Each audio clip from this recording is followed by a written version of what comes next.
Olá pessoal, tudo bem? Bem-vindos a mais uma aula do Estudinfo. Hoje a gente vai resolver algumas questões de informática aí da Banca Vunesp, são as questões mais recentes que eu encontrei, tá bom? Para você que está estudando aí para o TJSP ou para o TRF3, ou para outro concurso aí que seja da Banca Vunesp.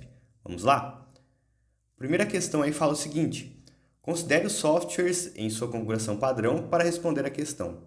Um usuário que navega na internet identifica que está utilizando um protocolo de transferência de hipertexto considerado seguro para visitar um sítio em função do seguinte prefixo na URL do sítio.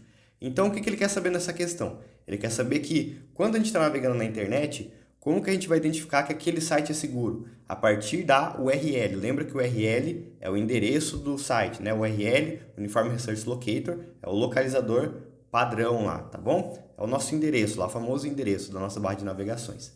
Então, alternativa A, o HTTP. Então, quando um site começa com HTTP, dois pontos, barra, barra, e o resto dele lá, que é o nome do site, né?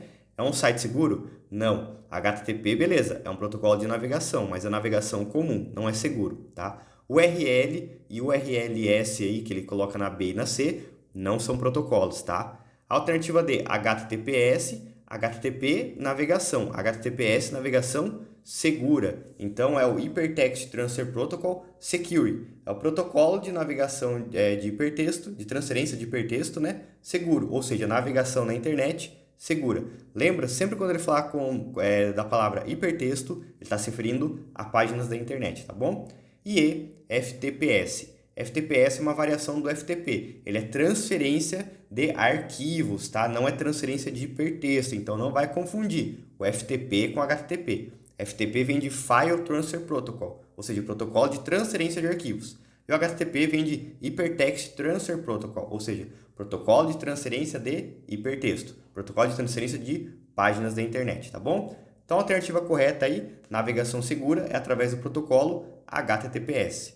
Cuidado que por padrão agora, a maioria dos navegadores, elas já adotam HTTPS como sendo a navegação padrão dele, tá? Então, a maioria dos sites que a gente acessa, independente se ele vai requerer login ou não, HTTPS, beleza? E o HTTP ele já está meio em desuso, mas ainda alguns sites utilizam. Então, a navegação segura, HTTPS. Próxima questão fala o seguinte, ó. Uma mensagem de correio eletrônico foi enviada e recebida com sucesso, tendo os campos preenchidos como se segue, onde cada nome representa um endereço de e-mail válido. Então, ó, tem os campos D, né, que é o remetente. Então, a pessoa que enviou o e-mail foi o Mário. Ele enviou para o João, para a Karina e para o Ronaldo, com cópia oculta para a Beatriz e para o Jorge. O assunto é arquivos solicitados. Karina, ao receber o e-mail, observou no campo utilizado para remetentes apenas os seguintes nomes. Então, ó, no campo remetente, tá? Karina lá observou nesse campo aí remetente, qual o nome que apareceu lá para ela? Somente quem envia, que é o Mário, né? Então, ó, veio do Mário aquele e-mail, então veio para ela aí. Então, nesse campo remetente, vai ter do Mário, mas ela consegue visualizar também, ó, que esse e-mail também foi disparado para o João, né? Além dela, claro, e para o Ronaldo, né? Mas eles não é o que a questão está perguntando, ela só está perguntando do campo remetente, tá? Quem que aparece no remetente? Ela não fala para quem ela visualizou que foi enviado aquele e-mail, não. Para quem enviou aquele e-mail para ela. Então, somente o Mário, tá? Então, a alternativa correta aí, alternativa D. Aí você vai falar, professor, e o com cópia oculta? Que aí tem o Beatriz e o Jorge, né? Esses aqui, eles recebem o e-mail, né? Mas o Jorge não consegue ver que foi para a Beatriz e a Beatriz não consegue ver que foi para o Jorge, que é com cópia oculta para eles, tá bom? Então, ó, fica lá oculto esses nomes aí do campo de e-mail. A gente tinha na resolução passada aí da Vunesp, né? Que foi só questões do TJSP. Tem uma questão lá onde eu explico para você a diferença do com cópia e do com cópia oculta, que é o CC e o CCO, tá bom? Então, a alternativa correta aí dessa questão, alternativa D. Somente o remetente ali veio só Mário. Próxima questão aí. Ó, e atentem-se, né? Voltando lá na questão anterior, Vunesp, ela adora, tá? Fazer tanto essa parte de e-mail aqui, quanto que a gente fez na questão anterior, que é a parte de URL, tá bom? Geralmente ela coloca uma questão ou de e-mail ou de URL aparecendo aí quando ela está falando de internet e correio eletrônico, tá bom? Próxima questão. No Word 2016 em português, em sua configuração padrão, deseja-se dar destaque a uma palavra de um parágrafo, realçando com uma cor brilhante no seu fundo. O recurso que tem por função realizar essa tarefa é o ícone A, ele é a cor do texto, então o A aqui ó, é cor da fonte, tá bom? Cor da fonte, ó, ele tem um tijolinho aqui embaixo que vai estar colorido, certo? O A e o B, ele vai me dar como se fosse o marca-texto, tá? Que a gente vai colocar lá no fundo dela uma cor com ela aí como se fosse o destaque, tá bom? E o que a gente tem aqui, ó, o A com a borrachinha é o limpar formatação, esse A aqui é o word art e o azinho é o maiúsculas e minúsculas, tá? Ele quer realçar com uma cor brilhante no fundo. Então o recurso que tem por função realizar essa tarefa é alternativa correta, alternativa B, né? Que eu quero realçar lá como se fosse um marca-texto, tá bom? Alternativa correta, então, alternativa B. Próxima questão. Em um documento em branco, sem qualquer formatação, criado no Microsoft Word 2016 em sua configuração original, um usuário digitou a palavra polícia. Em seguida clicou no ícone negrito, pressionou a barra de espaço e digitou a palavra civil. Em seguida clicou no ícone itálico, pressionou a barra de espaço e digitou são e a palavra Paulo. Em seguida clicou no ícone sublinhado, pressionou a barra de espaço e digitou a palavra médico. Considerando as 5 palavras polícia, civil, São Paulo e médico, assinale a alternativa que apresenta todas as palavras que ficaram formatadas em negrito. Então ele quer saber todo mundo que ficou em negrito lá. Vamos ver o que ele fez aqui, ó. Primeiro, ele digitou a palavra polícia, né? Até aqui, ó, configuração original, digitou polícia. Em seguida clicou no ícone negrito, opa. Então, ó, ele clicou em negrito. Daqui para frente, se ele não apertar novamente o negrito, tudo que ele escrever vai ser em negrito. Então ele pressionou a barra de espaço e digitou civil. Então, ó, civil já está em negrito, tá? Em seguida clicou no ícone itálico. Quando ele clica no itálico, o texto continua em negrito e itálico, tá bom? Então ele ainda está em negrito. Então a palavra são também tá. Barra de espaço digitou a palavra são e a palavra Paulo, né? Então a palavra são e a palavra Paulo também. Em seguida clicou no ícone sublinhado, pressionou a barra de espaço e digitou a palavra médico. Então ele sublinhou, né? Ainda em negrito, daí que ficou ainda melhor, né? Ficou em negrito, itálico e sublinhado. E colocou lá médico, tá bom? Então ele quer o seguinte: quais foram as palavras que ficaram em negrito, tá? Ele não quer só em negrito, tá? Que ficaram formatadas em negrito. Então ele quer tanto a civil, quanto a São, quanto a Paulo e quanto a médico, tá? A alternativa correta é a alternativa C. Civil, São, Paulo e médico, né? O negrito ele não vai sair assim como o itálico e o sublinhado enquanto ele não pressionar novamente lá, tá bom? Sempre que ele pressionou uma vez, tudo que ele escrever ali para frente vai ficar negrito, certo? Então a alternativa correta é a alternativa C. Próxima questão, ó. Um professor que pretende adquirir um novo computador para utilizar na apresentação de suas aulas, pesquisou as ofertas disponíveis no mercado e encontrou um equipamento com preço à vista de R$ 5.450. Desejando fazer o pagamento em 10 parcelas, foi informado pela loja que a compra parcelada teria juros mensais de 2%. Desejando calcular o valor da mensalidade, o professor utilizou o programa Excel 2016, em sua configuração padrão, para elaborar a planilha a seguir. Então ele colocou lá na planilha, ó, o preço do computador, o número de parcelas, taxa de juros ao mês e a prestação mensal que não, né? A prestação mensal é o que vai ser preenchido aqui para mim. A fórmula que foi digitada na célula B5 para produzir o resultado mostrado, que é esse aqui, ó, o 606, né? Então, ó, aqui ele só me dá a forma PGTO, tá? A forma PGTO é a fórmula de pagamento, tá? O que ela faz, ó? A PGTO ela trabalha da seguinte maneira, ó. PGTO, abre parênteses, a taxa, que é a taxa mensal. NPE, que é o número total de pagamentos pelo empréstimo, ou seja, quantidade de parcelas, tá? Então, são 10 parcelas, 2% ao mês em 10 parcelas. E o VP, que o VP é o valor presente ou principal, tá? É o valor total. E o valor total que ele pegou aqui, entre aspas, emprestado, né? Que é o valor do bem dele aí, é 5.450, tá? Como que ela funciona, então? PGTO, taxa tá aqui em B4, tá? Ó, B4, então a taxa é B4. NPE tá em B3 e o preço do computador tá em B2. Então vai ter que ser, ó, B3, ponto e vírgula, B4, ponto e vírgula, B3, ponto e vírgula, B2, né? Taxa, que é lá em B4, número de parcelas que está em B3 e o valor que está em B2, tá? Só que detalhe, né? Aqui ficou um valor positivo.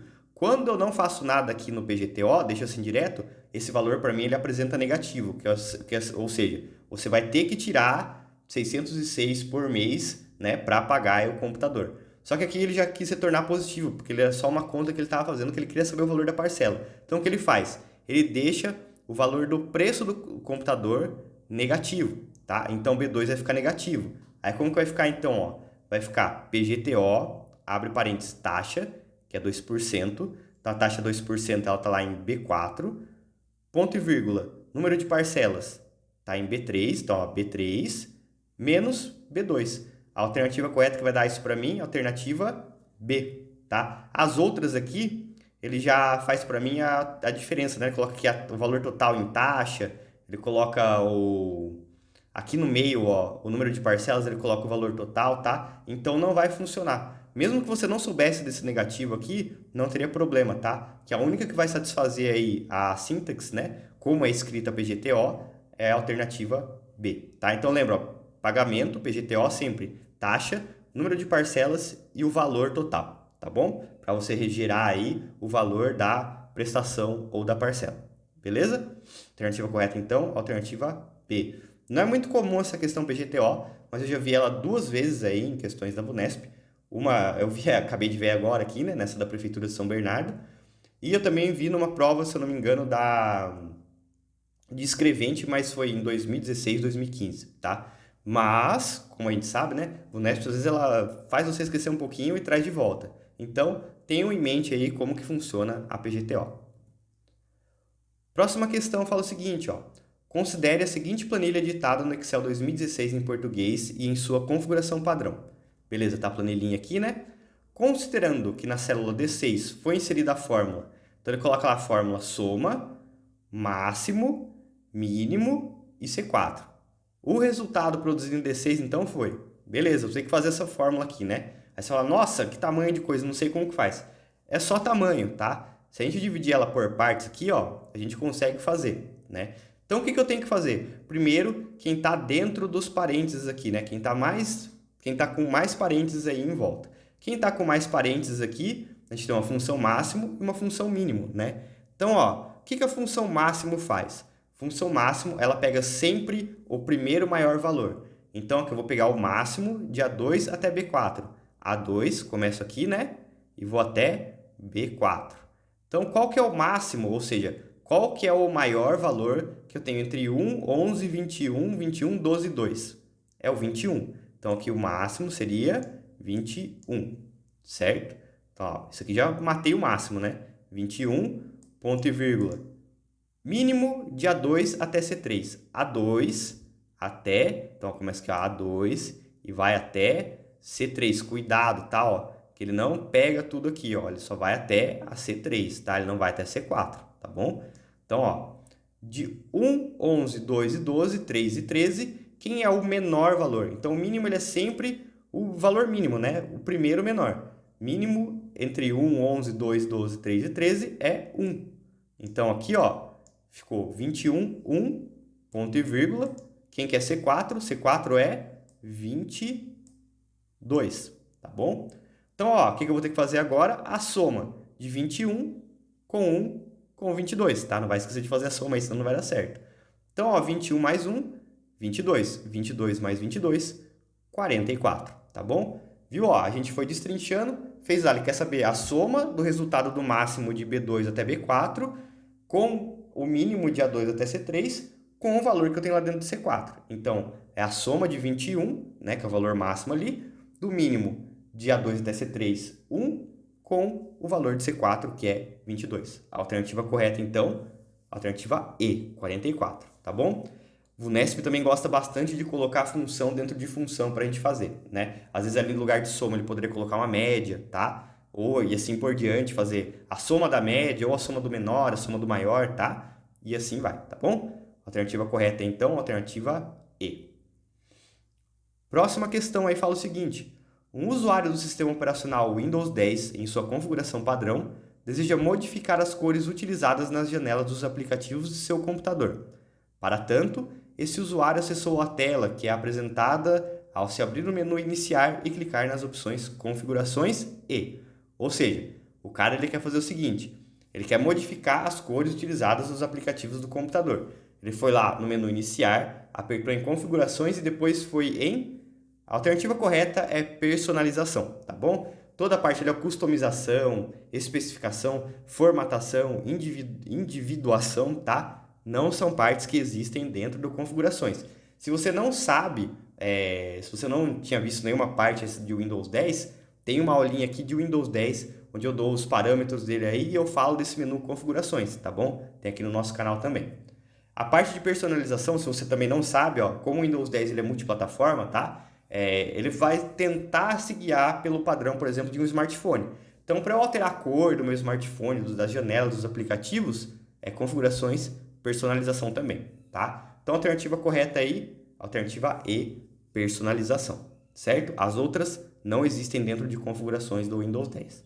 Próxima questão aí fala o seguinte: um usuário do Microsoft Windows 10 em sua configuração padrão, ao preparar um documento de texto simples pelo aplicativo acessório bloco de notas, utiliza o atalho por teclado, espaço em branco, que abre uma janela contendo o histórico da área de transferência para colar trechos diferentes conforme se vê na imagem a seguir. Então ele deu aqui para mim essa imagem, né, que é lá o meu bloco de notas, lá o teste.txt dentro do bloco de notas, com a área de transferência do Windows.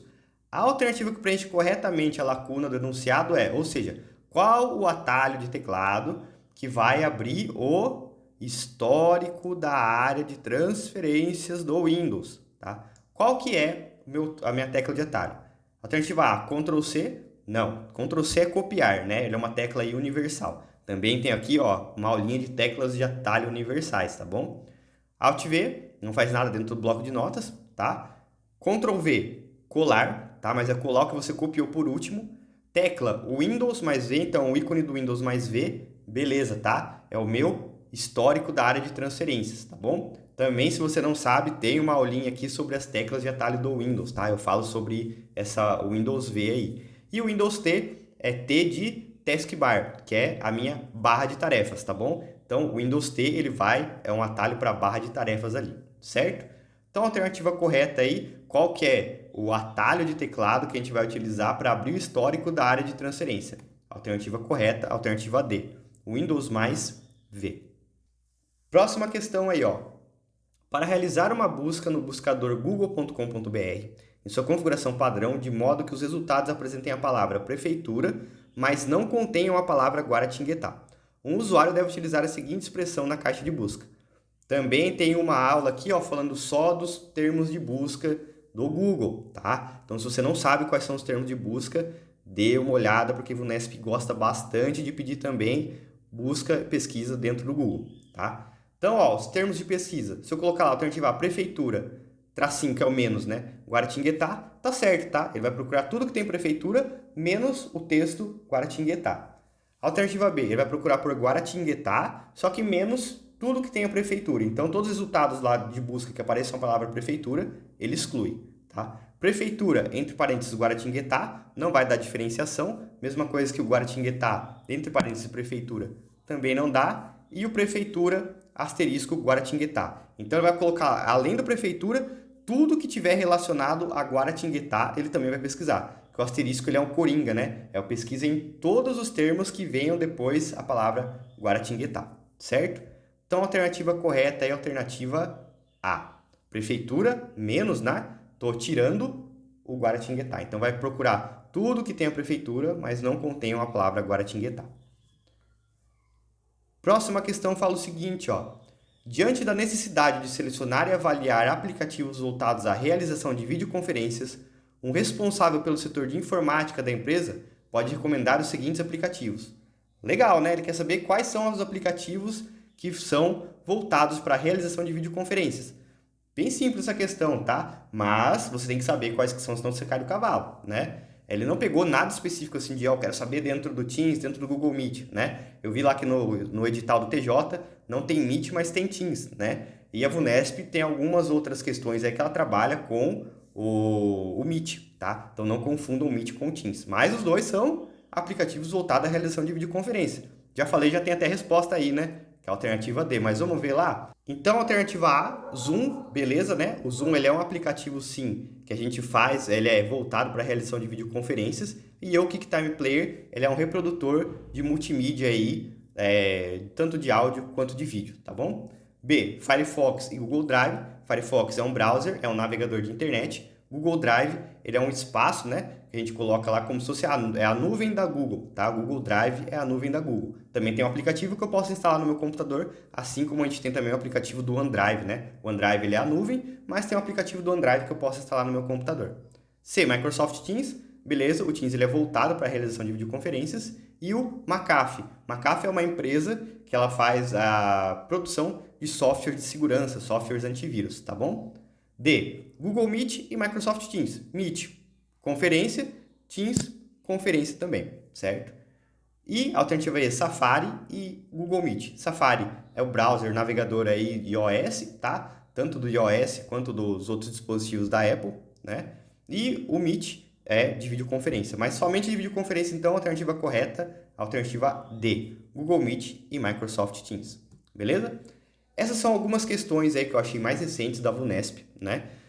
Como eu falei para vocês, não achei muita coisa referente ao Teams, tá? Ainda não está muito sendo cobrado, mas está sendo mais assim, digamos, amplo, né? Ele quer saber o que é o Teams e tal, se ele é de videoconferência ou não, assim como apareceu nessa questão aqui, né? Tô falando isso para quem vai prestar o TJSP, que ele pede lá como parâmetro, né? Tem o Teams e tem o OneDrive também, né? Mas já tem algumas questões aí que ele pede sobre o Google Meet, algumas coisas sobre o Google Meet e Google Drive, tá? Então se atentem aí à diferença tanto do Meet quanto do Drive, né? Para o Teams e para o OneDrive, tá bom?